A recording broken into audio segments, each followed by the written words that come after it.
औज़ुबिल्लाहिमिनश्शैतानिर्रजीम बिस्मिल्लाहिर्रहमानिर्रहीम। तमाम मेरे देखने वाले नाज़रीन को अस्सलाम वालेकुम।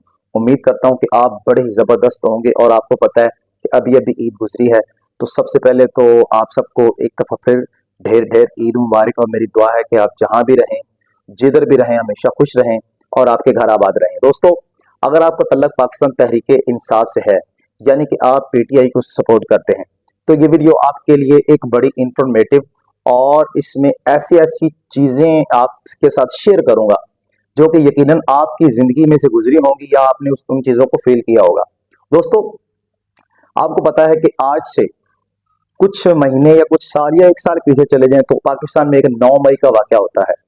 और 9 मई को हुआ क्या था कि उससे पहले इमरान खान साहब, जो कि तहरीक इंसाफ के चेयरमैन थे, जो साबिक़ वज़ीर आज़म भी हैं, उनको अरेस्ट किया जाता है हाई कोर्ट की बिल्डिंग से। यानी कि गैर कानूनी वो गिरफ्तारी थी।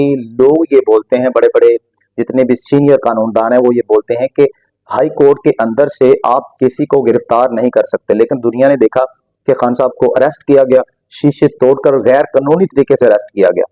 तो इसलिए पाकिस्तान तहरीक इंसाफ के जो वर्कर हैं उनके अंदर एक थोड़ा सा गुस्सा आया। जाहिर बात है, अगर आप किसी के लीडर की तजलील करेंगे और वो भी इतना बड़ा लीडर जिसको पूरी दुनिया मानती है, जिसको पूरी दुनिया एक यूं समझे कि आलमी लीडर मानती है। और जैसे कि आपको पता है कि पाकिस्तान के अंदर ओआईसी, जो कि मुसलमानों की कॉन्फ्रेंस हुआ करती थी, इमरान खान साहब वो वाहिद लीडर हैं जिन्होंने 2 दफा, एक साल के अंदर 2 दफा जनाब यहाँ पे पाकिस्तान के अंदर मुनक़्क़द करवाया।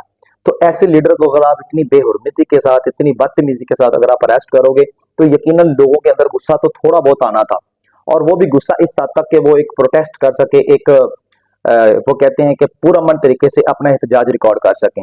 और उन्होंने किया भी। पूरे पाकिस्तान में लोगों ने देखा, बल्कि पूरी दुनिया में उसका एहतजाज हुआ। लेकिन बदकिस्मती से कुछ लोग ऐसे थे जो हमारे मुल्क के अंदर इंतशार फैलाना चाहते थे। अब वो पता नहीं लोग कौन हैं, उसकी पता नहीं तहकीकात कहाँ पे पहुंची। 9 में हुआ, उसके बाद पूरी पार्टी तितर बितर होगी। लोग इस तरह छोड़ के जैसे खिजा में पत्ते गिरते हैं। तो ये इतनी खराब सूरत हाल थी, कोई बंदा पीटीआई का नाम नहीं लेता था। अगर कोई लेता था तो उसको गिरफ्तार कर लिया जाता था। लोगों के घरों में रेडें हुई, आज तक हो रही हैं। और इतना ज्यादा इन 2 सालों में इतना टॉर्चर हुआ कि कहते हैं कि हद ही मुक्की है यार। इतना तो पूरी पाकिस्तान की तारीख में भी किसी सियासी पार्टी को दबाया नहीं गया जितना इन 2 सालों में दबाया गया। अच्छा, वीडियो थोड़ी सी लंबी हो सकती है, लेकिन अगर आपको ये वीडियो, आप अपने इलाके से तल्लक रखते हैं, मतलब डुलियाना कौंसल से आपका तल्लक है, डुलियाना कौंसल की ये जो गाँव है, फतेहाना, डुलाना, मजलाना, बोंगी, जो भी ये दाएं बाएं जितने भी डुलियाना कौंसल के साथ गाँव लगते हैं, अगर आप उस गाँव से तल्लक रखते हैं या इस इलाके से तल्लक रखते हैं तो आपने ये वीडियो जरूर देखनी है। थोड़ी सी लंबी हो सकती है, लेकिन आज की ये वीडियो बड़ी इंपॉर्टेंट है, आपको ये बताना बहुत जरूरी है। मेरे पास अभी एक लिस्ट है। अच्छा जी, अब होता क्या है कि अब हम अपने इलाके की बात करते हैं, छोड़ें एक दफा पूरे पाकिस्तान में जो भी है, उसको हम इग्नोर करते हैं। अच्छा जी, जैसा कि पूरे पाकिस्तान में इतना ज्यादा प्रेशराइज था, किसी पीटीआई के बंदे को झंडा उठाने की इजाजत नहीं थी, रैली निकालने की इजाजत नहीं थी, हत्ता के इमरान खान का नाम तक लेने के ऊपर पाबंदी लगी और जो नाम लेता था उसको गिरफ्तार कर लिया जाता था। और इस तरह में इस बीच में पुलिस की बड़ी लंबी लंबी दिहाड़ियां लगी। पुलिस ने अपना हक हलाली से काम नहीं किया। कुछ लोग अगर समझते हैं ना कि पता नहीं ये पुलिस सही काम कर रही थी, तो उनकी फहम ख्याली। आपको पता है कि हमारे मुल्क की जो पुलिस है वो रैंकिंग के किस नंबर पे है और उसका लोगों का उसके बारे में क्या ख्याल है। खैर, वो उसको उस बहस को हम छोड़ देते हैं। अच्छा जनाब, हुआ क्या है, अब ये डुलियाना कौंसल के अंदर कुछ लड़के थे, कुछ नौजवान थे जिनको पाकिस्तान तरीके इंसाफ के साथ बड़ी मोहब्बत थी। और शायद अब लोगों को काफी हद तक ज्यादा उनका पता चल गया होगा, लेकिन क्योंकि उस वक्त कोई नाम नहीं ले सकता था, तो मैं चूंकि ये एक ऐसा वाकया हुआ था, इसको आपके साथ शेयर करना बहुत जरूरी है। क्योंकि हमारे इलाके के अंदर इस दफा जो सिस्टम चल रहा है वो इसका और उस दिन का मुवाजना हमने करना है। मुवाजना करना है कि अब क्या है तरीके इंसाफ का, यहाँ पे स्टेटस क्या है, उस वक्त का स्टेटस क्या था। अच्छा, अब जनाब मेरे पास ये लिस्ट है, मैंने सारी डिटेल लिखी हुई है। 14 अगस्त 2023 का जो 14 अगस्त जो पिछले साल गुजर चुका है, फतेहाना के अंदर जनाब एक रैली का इंतजाम किया जाता है। आपको पता है 14 अगस्त आजादी का दिन होता है।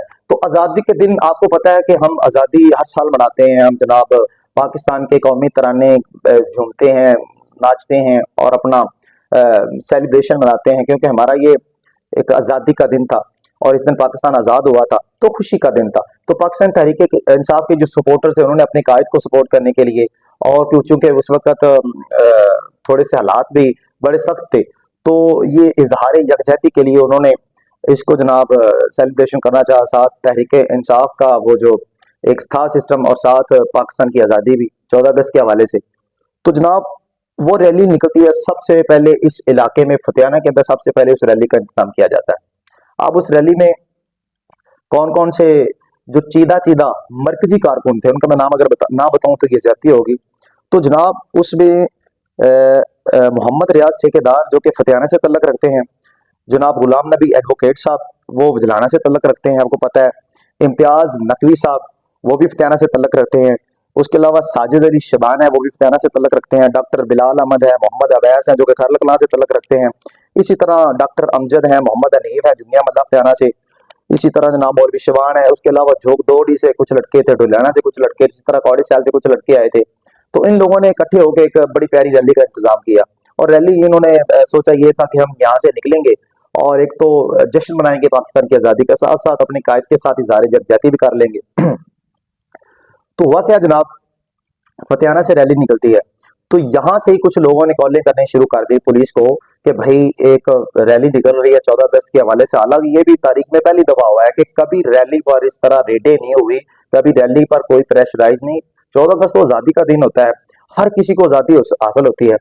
लो जनाब रैली यहाँ से निकली है, जैसे ही डुलियाना ये जो अगला गाँव है डुलियाना के अंदर रैली पहुंचती है तो वहां पे पुलिस की रेड हो जाती है, और वहां से जनाब उन्होंने लोगों को मुंतशिर कर दिया। लोग बेचारे भाग निकले, जितने में मैं खुद उसको कवर कर रहा था, आपको पता है क्योंकि सोशल मीडिया से तल्लक है। तो वो पूरी रैली को मैंने कवर किया, साथ साथ मैं वीडियो पिक्चर्स दिखा रहा हूँ, आप ये देख रहे हैं। ये उस वक्त का सीन है जब तहरीक इंसाफ का नाम लेना भी गुनाह था। ये बात आपने याद रखनी है, अभी की बात नहीं कर रहा, अभी तो काफी हालात बेहतर है। अच्छा जनाब वहां पे अब क्या होता है कि पुलिस की रेड होती है जनाब, और उसके अलावा लोग मुंतशिर हो जाते हैं, एक दफा भाग जाते हैं, लेकिन पुलिस उनका पीछा करती है, पीछा नहीं छोड़ती। अब उसकी वजह पता नहीं क्या थी, किसने कॉल की थी, किसने कहा था, क्योंकि गिरफ्तारी उस दिन बनती ही नहीं थी। किस वजह से गिरफ्तार कर रहे हैं मुझे वो कानून ही कुछ नजर नहीं आया, क्यों लोगों से तो कोप किया जा रहा था। खैर वो एक दो दिन गुजरे जनाब, तो उसके बाद हर गांव के अंदर रेडिंग होना शुरू हो गई। जो जो लड़के उसमें मौजूद थे उस आज़ादी की रैली में, जश्न आज़ादी की रैली में, उसके उनके घरों पे उनको डराया गया, धमकाया गया, और बार बार गाँव के अंदर जनाब जब भी वो बेचारे इधर कहीं आते थे तो कोई ना कोई फोन कर देता था और वो पुलिस वाले भागते चले आते थे। और इसी दौरान बल्कि एक ऐसा वाकया अगर मैं ना बताऊं तो ज्यादा होगी, फतेहाना के लड़का था, स्टूडेंट था, मोहम्मद अफजल उसका नाम था, मोहम्मद अफजल वल मोहम्मद अशरफ, फतेहाना से। वो बच्चा है एक और स्टूडेंट है, और उसकी गालबन 14-15 साल उम्र थी। सब लोगों को पता है वो स्टूडेंट था, अपने कॉलेज में जा रहा था, और यकीन माने आप जब सुनेंगे तो आपको हैरानगी होगी कि उस बच्चे को मस्जिद में नमाज पढ़ते हुए उठा लिया गया। मस्जिद में नमाज पढ़ रहा था, और ये इतने बदबख्त हैं ये लोग कि इन्होंने जनाब नमाज भी अदा नहीं करने दी और उसको मस्जिद से उठा लिया उस बच्चे को। हालांकि उस बच्चे का रैली इसे दूर दूर तक तल्लक नहीं था, उसके हाथ में तो पाकिस्तान का झंडा था।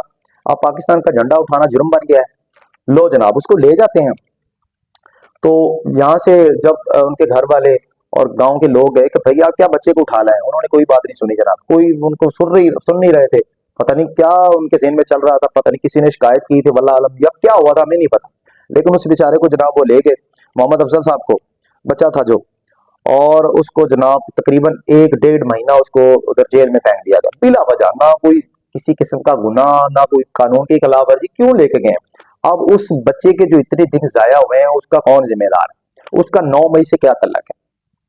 एक गांव में बैठे हैं, एक बैकवर्ड गांव है, और उस बेचारे को 9 मई के अंदर डाल दिया। शर्म नहीं आती इन लोगों को। ये घटिया लोग हैं, इनकी सोच घटिया, और ऐसे घटिया लोगों को एक्सपोज करना बहुत जरूरी है। अच्छा जी वो उठा के ले गए, वो बेचारा 1 महीना 1.5 महीना बड़ा जलील हुआ, पैसे अलग लगे, उसके बेचारा वालिद फौत हुआ था, उसके घर वाले इतने जलील हुए कि आपको क्या बताएं, दर दर वो धक्के खा रहे थे। और उसके अलावा जनाब रोज रेडें हो रही हैं, कोई भी किसी के घर में घुस रहे हैं, और पूछने वाला ही कोई नहीं है इस मुल्क में, कानून नाम की तो चीज ही कोई नहीं है। तो वो अल्लाह अल्लाह करके थोड़ा बहुत मतलब कवर हुआ। लोग बेचारे खुद गए उधर, पेश हुए जाके दीपालपुर, मुझे पता है क्योंकि मैं खुद भी वहां पे गया हुआ था। मैंने भी सोचा कि वहां से जाके डिटेल वगैरह लेते हैं। अब वो लोग कहते थे, पुलिस वाले कहते थे कि भाई हमारे ऊपर पीछे से प्रेशर है। अब ये पीछे का प्रेशर पता नहीं किन लोगों का है। वो कहते थे हमारा आपसे कोई झगड़ा नहीं है, हमें क्या है आपसे, लेकिन उनके ऊपर पीछे से प्रेशर था। अब वो पीछे से प्रेशर डालने वाला कौन है, एक तो आपने ये सोचना है, ठीक है। क्यों नहीं तहरीक इंसाफ का नाम लिया? जैसे मुझे वजह बता दी जाए, या तो कह देना कि पाकिस्तान के अंदर तहरीक इंसाफ बैन है, उसके बाद चलो समझ आ जाए कि एक पार्टी बैन हो चुकी है, उसके ऊपर नाम है। जब एक पार्टी इलेक्शन लड़ रही है, उसका कायद है, उसके कारकुन है, और इतनी बड़ी पार्टी जिसको 3.5 करोड़ वोट मिलता है, आप कैसे उसको ये कह सकते हैं कि आप उसका नाम नहीं ले सकते? मतलब पाकिस्तान के अंदर वो एक ऐसी किस्म थी कि आपने नीम मार्शल लॉ का लफ्ज सुना होगा। मतलब मार्शल लॉ महसूस नहीं हो रहा होता, लेकिन लगा हुआ होता है, हमें नजर नहीं आ रहा होता। बेसिकली मार्शल लॉ के अंदर ये होता है कि कोई भी अदारा अपनी मर्जी से काम नहीं कर सकता। वही सिस्टम पाकिस्तान के अंदर आज भी है, अभी भी है, और 1 साल 2 साल पहले भी यही था। ये नीम मार्शल लॉ की किस्म होती है कि होता मार्शल लॉ है, आपको नजर नहीं आता।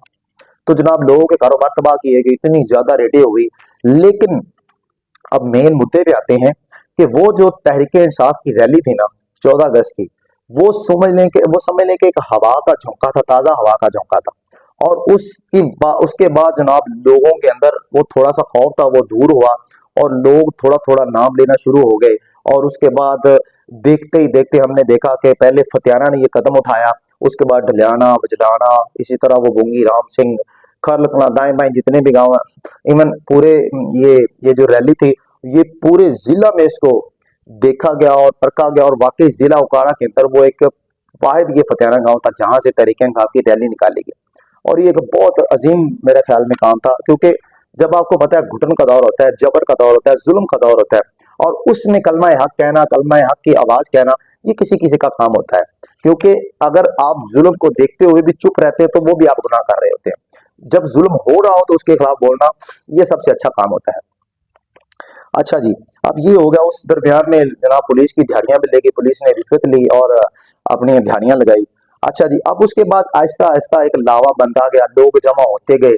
उस 14 अगस्त की रैली के बाद लोगों के अंदर ना एक जज्बा सा पैदा हुआ, और लोग जनाब धड़ाधड़ ओपन होते गए। पहले लोग बोलते नहीं थे, अब बोलना शुरू हो गए, अब लोग निकलना शुरू हो गए।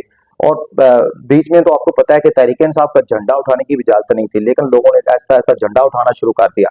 अच्छा, अब जूं तू करके सुप्रीम कोर्ट ने ऑर्डर दे दिया, 8 फरवरी का इलेक्शन था। 8 फरवरी का इलेक्शन जनाब अनाउंस हो गया। अब असल काम तो यहाँ पे स्टार्ट होना था। अब सारी पार्टीज खुल के जनाब जलसे कर रही हैं, जुलूस कर रही हैं, रैलीज कर रही हैं, फ्लैक्सी लगा रही हैं, बैनर्स लगा रही हैं, हर काम कर रहे हैं। लेकिन पाकिस्तान तहरीक इंसाफ की वही सूरत हाल थी जो उस वक्त पहले थी। उसका कोई नाम नहीं ले सकता था, उसकी कोई रैली नहीं निकाल सकता था, उसका कोई जलसा नहीं करवा सकता, कुछ नहीं कर सकता था। सेम वही सूरत हाल थी। अब चूंकि इलेक्शन हो रहा था, एक इतनी बड़ी पार्टी जिसको पाकिस्तान के सबसे ज्यादा वोट पड़े हों, और जिसका 2018 में वजीर आजम इमरान खान बना हो, आपने जनाब यकदम ऐसा क्या हो गया, ऐसी क्या आपको तकलीफ होगी कि उसका कोई नाम भी नहीं ले सकता? और ऐसी ऐसी पाबंदियां, ऐसी ऐसी कदगन लगाएगी कि नेशनल मीडिया तो वैसे ही आपको पता है, हमारा जो मीडिया होता है वो ऐसी बातें नहीं बता सकता, वो तो बिका हुआ होता है, डरते हैं, उनको अपने इश्तेहार चाहिए होते हैं, उन्होंने अपने पैसे कमाने होते हैं। नहीं, मीडिया ने आपको ये नहीं बताया, लेकिन पूरे पाकिस्तान को पता है, क्योंकि सोशल मीडिया का दौर है और हर चीज लोगों तक पहुंच जाती है। तो जनाब उस वक्त 8 फरवरी के इलेक्शन में हर पार्टी को आजादी थी सिवाय तहरीक इंसाफ के। रैली नहीं निकाल सकते थे, जलसा नहीं हो सकता था, उसका कोई कॉर्नर मीटिंग नहीं हो सकती थी, फ्लैक्स नहीं लग सकते थे, बैनर नहीं लग सकते थे। तो ये सारा मामला चले। उस बीच में भी फतियाना के जो नौजवान थे, ये सब दोबारा जनाब एक्टिव हुए, और उसमें और भी बहुत सारे दोस्त ऐड हो गए। तो वो जनाब एक जबरदस्त माहौल बन गया। तो उसमें अब एक एक का नाम लूंगा तो बड़ा टाइम गुजर जाएगा। सब लोगों को पता है कि किन किन लोगों ने काम किया। मैं साथ वीडियोस भी चला दूंगा, तस्वीरें भी चला दूंगा, आप देख लेना। जिन जिन लड़कों ने जो मरकजी, जिन्होंने पाकिस्तान तहरीक इंसाफ के लिए बड़ी जी जान से और दिल से मेहनत की। हालांकि यूं समझ लें कि ये वाहिद इलेक्शन था कि इसमें कोई जनाब कैंडिडेट नहीं है, लोगों को पता ही नहीं कि हमारा कैंडिडेट कौन है। और लोग बेचारे खुद फोन करके बोल रहे हैं कि यार प्लीज हमारा कैंडिडेट, उसको बुलाओ इधर, और उसका जलसा करवाते हैं, उसकी कोई कॉर्नर मीटिंग वगैरह करवाते हैं, या उसकी कोई रैली निकालते हैं। और ये जिंदगी का पहला मैंने इलेक्शन देखा है कि जिसमें यार लोग इतने ज्यादा अंदर से ढूंढ रहे थे अपने पीटीआई के मेंबर को, और उसके निशान ढूंढ रहे थे। तो ऐसा जज्बा भी तारीख में कभी देखने को नहीं मिला, और शायद आगे भी मुश्किल ही मिलेगा। क्योंकि ये जो इलेक्शन था, ये तारीख का एक कमाल इलेक्शन हुआ है। आपके ने निशान छीन लिया सुप्रीम कोर्ट ने। हालांकि ये इतना गैर कानूनी गंदा काम किया है, सारी दुनिया इस पे थू थू की है। हर बंदे ने जो साहिब इल्म था उसने इस पे थू थू की, इतना गंदा, इतना घटिया फैसला। लेकिन उसके बावजूद भी जनाब तहरीक इंसाफ की जो जो क्यादत थी, जो नौजवान क्यादत थी, इन्होंने जनाब इतनी मेहनत की, ऐसा काम किया के लोग हैरान रह गए। और इस बीच आपको पता ही नहीं है लोगों ने कितना प्रेशर डाला। हमारे इलाके के जितने भी बड़े बड़े लोग थे वो नून लीग को सपोर्ट कर रहे थे, बेसिकली मुस्लिम लीग नून के सपोर्टर थे। जितने भी यूं समझ लेगा, मैं नाम क्या लूंगा, सबको पता है। जितने भी मरकजी बड़े बड़े बड़े जनाब वो गांव के चौधरी थे, हालांकि इनका फर्ज बनता था कि जो ये जो नौजवान है इनकी सोच क्या है, क्योंकि आगे तो नौजवानों ने लेके चलना था ना। अब जो उम्र रसीदा लोग हैं वो तो गुजर चुके हैं, वो अपनी सियासत गुजार चुके हैं। अब नौजवानों ने आना था, अब नौजवान की आदत आनी थी। इन लोगों ने ये नहीं सोचा कि नौजवानों से मशवरा किया जाए और इनसे पूछा जाए कि भाई आप क्या चाहते हैं, आपके दिल में क्या है और हम क्या करें। बजाय इसके वो उनको धमकियां लगा रहे हैं नौजवानों को, जनाब इन्होंने प्रेशराइज करना, उनको जिधर कोई देख रहा है आपको देख लेंगे, ऐसी ऐसी धमकियां लगाई कि आप सोच नहीं सकते थे। और सब लोगों को पता है यार क्या क्या हुआ है। इसमें कोई वो है नहीं, इसमें कोई प्राइवेसी प्राइवेसी किसी के नहीं, हर किसी को पता है क्या हुआ है। लेकिन चले वो तो हो गया, अपनी अपनी मर्जी है, नौजवानों ने अपनी मर्जी से वोट डालना चाहा, उन्होंने डाल दिया। हमारे जो सीनियर थे, हमारे जो पुराने सियासतदान थे या हमारे गांव के जो बड़े बड़े चौधरी थे, उनकी अपनी सोच है, ठीक है वो करें। लेकिन अब देखें, अब जो बड़ा होता है ना, बड़ा उसको तो बड़ा कुछ बर्दाश्त करना पड़ता है। लेकिन इस इलेक्शन में ये हुआ कि हमारे जो बड़े थे वो प्रेशर में थे और नौजवान जनाब इजी माहौल चिल माहौल कर रहे थे और एंजॉय कर रहे थे। अच्छा, नौजवान इस इलेक्शन को एंजॉय कर रहे थे, जो हमारे सीनियर जो पुराने सियासतदान जो बूढ़े बुजुर्ग लोग थे वो पता नहीं किस तरह की टेंशन ले रहे थे। उनको एक अजीब ही मसला बना हुआ था, तो पता नहीं क्या हो जाएगा यार, इलेक्शन है बस, ठीक है जिसकी जो मर्जी उसको वोट डाल ले। नहीं जी, तुमने अगर वोट डाला तो आपको ये कर देंगे, आपको वो कर देंगे, तरह तरह की यार धमकियां। अब आपको मैं क्या बताऊं, टाइम थोड़ा वरना कभी बताता, चले फिर कभी सही। तो जनाब वो सारे मामला तो गुजरे और पूरी दुनिया ने देखा जब इलेक्शन हुआ। जब इलेक्शन हुआ तो पूरी दुनिया ने देखा कि नौजवानों ने काया ही पलट दी है जनाब। ऐसे ऐसे बुर्ज गिर गए, ऐसे ऐसे पहलवान गिर गए कि लोग सोच ही नहीं सकते थे। ये वो वाहिद इलेक्शन था जिसमें पाकिस्तानी कौम ने टका के वोट डाला और ऐसा वोट डाला कि रहती दुनिया तक लोग याद रखेंगे कि भाई हुआ क्या था। लीडर अंदर, लीडरशिप भागी हुई है, कोई मरकजी कारकुन नहीं है, कोई मरकजी लीडरशिप नहीं है, कोई जलसा नहीं, कोई जुलूस नहीं, कोई रैली नहीं, कोई बैनर नहीं, कोई फ्लैक्स नहीं, कोई कुछ नहीं यार। और लोग फिर भी निकले और इतना वोट डाला, इतना वोट डाला। यकीन माने ये जिस वक्त हुकूमत है ना, ये नाजायज हुकूमत है, ये बेईमान हुकूमत है, ये असल हुकूमत नहीं है, ये 35 सीटों वाली हुकूमत है और ये फॉर्म 47 की हुकूमत है। इस हुकूमत को जैसे लाया गया है, कौन लाया है, ये सारी दुनिया को पता है। हमें तो बेहतर पता है क्योंकि नौजवान बेहतर समझते हैं इस चीज को। हमें तो सब पता है, पूरी दुनिया को पता है, पूरे पाकिस्तान को पता है कैसे इनको लाया गया, कैसे रिजल्ट तब्दील किए कि पाकिस्तान तहरीक इंसाफ की 180 185 कन्फर्म सीटें थी जो इनसे छीन ली गई और जनाब पता नहीं क्या क्या जुल्म ढा दिए। लेकिन ये एक बात याद रखें, ये भूलने वाली चीजें नहीं है, ये हमेशा याद रखी जाएंगी। और हम नौजवान, जितने भी नौजवान हैं, इनके अंदर डबल गुस्सा आ गया है। अब वो इसका गुस्सा बार बार निकालेंगे। अब जितना बार बार उनको जदोकोब करेंगे, इस तरह बार बार वो अपना गुस्सा निकालेंगे।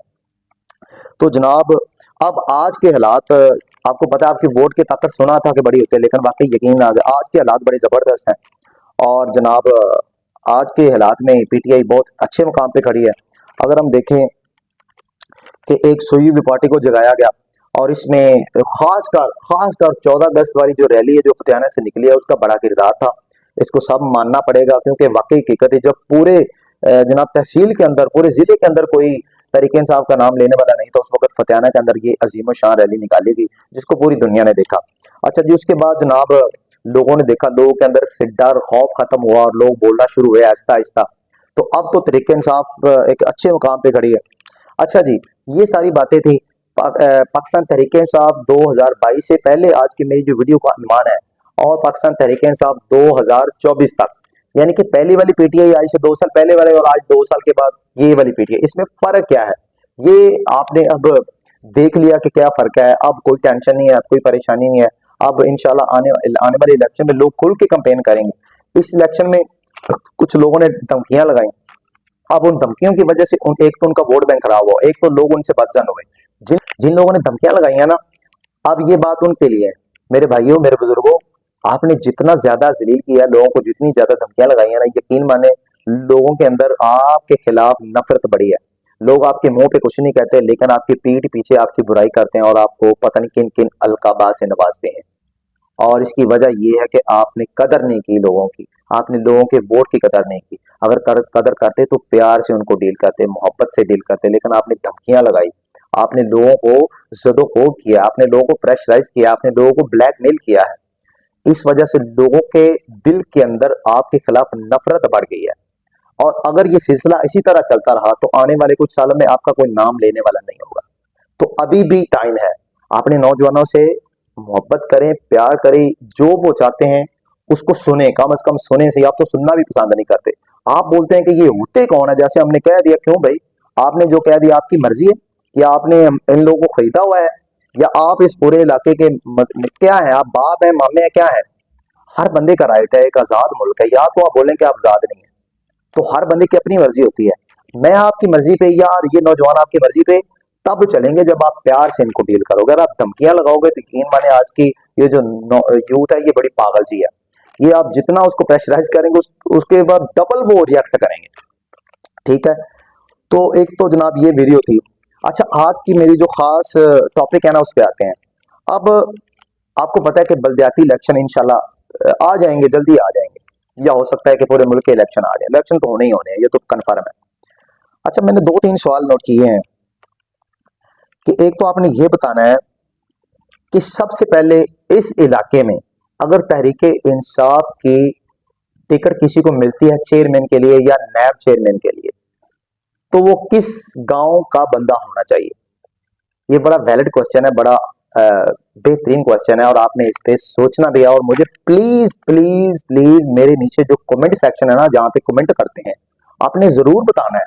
ये मैं आपसे रिक्वेस्ट कर रहा हूं कि सबसे पहले तो आपने ये बताना है कि इस इलाके में जो जो ढलियाना काउंसिल है, जितने भी इसमें गांव है, फतेहाना, बिजलाना, बोंगी, इसके अलावा जोगदौड़ी, इस तरह और भी जो भी गांव है, इन गांव में से चेयरमैनी का हकदार कौन सा गांव है, नंबर 1। और दूसरे नंबर पे, क्या इस दफा जो चेयरमैन होगा या जिसको पीटीआई अपना टिकट देगी, क्या वो कोई नौजवान क्यादत होनी चाहिए या कोई बूढ़ी क्यादत होनी चाहिए? ये मेरे 2 सवाल हैं, आपने इस पे प्लीज जरूर अपना जवाब देना है, मुझे रद्द अमल जरूर देना है, कमेंट सेक्शन में बताना। ठीक है, पहला सवाल कि चेयरमैन किस गांव से होना चाहिए। दूसरा सवाल कि क्या नौजवान होना चाहिए या कोई पुराना बूढ़ा सियासतदान होना चाहिए, जैसा कि रवायती सियासतदान होते हैं। ये 2 सवाल आपने प्लीज इनका मुझे जरूर बताना है। और तीसरा, एंड पे, वीडियो काफी लंबी हो गई लेकिन ये बातें आपको बताना बहुत जरूरी है, प्लीज आपने माइंड नहीं करना। मेरा आखिरी सवाल यह है, क्या क्या लोगों की राय ली जाए? एक मैं शो करूंगा गांव के अंदर, बल्कि सारे जितने भी ये हमारे आसपास गांव हैं, एक शो कर लेंगे, लोगों से पूछ लेंगे और लोगों का जानेंगे कि भाई वो इस इलाके में कौन सा ऐसा बंदा है, कौन सा ऐसा नौजवान या कौन सा ऐसा बुजुर्ग है जिसको वो चाहते हैं कि पीटीआई की चेयरमैनी की टिकट मिले या नैब चेयरमैनी की टिकट मिले, और हम जनाब उसको वोट देंगे। तो इस पे भी आपने राय देनी है, क्या वो हम शो करें या ना करें, लोगों से बात करें या ना करें, ये प्लीज आपने जरूर बताना है। तो जनाब बहुत शुक्रिया, आपने पूरी वीडियो को सुना। उम्मीद करता हूं कि आपको आज की ये तहरीक इंसाफ के बारे में जो हालात थे, जो लातो वाकयात थे, जो प्रेशर था, इसके बारे में आपको ये वीडियो बड़ी अच्छी लगी होगी। और अगर वीडियो अच्छी लगी है तो प्लीज चैनल को जरूर सब्सक्राइब करना है और इस वीडियो को शेयर भी करना है। और अगर मेरी कोई ऐसी बात जो आपको बुरी लगी हो तो प्लीज कमेंट सेक्शन में जरूर बताएं, मैं आपसे इंशाल्लाह माफी कर लूंगा। ठीक है, तो जनाब अपना बहुत ज़रा ख्याल रखिए और वीडियोस को देखते रहें और एंजॉय करते रहें। बहुत शुक्रिया, अल्लाह हाफिज।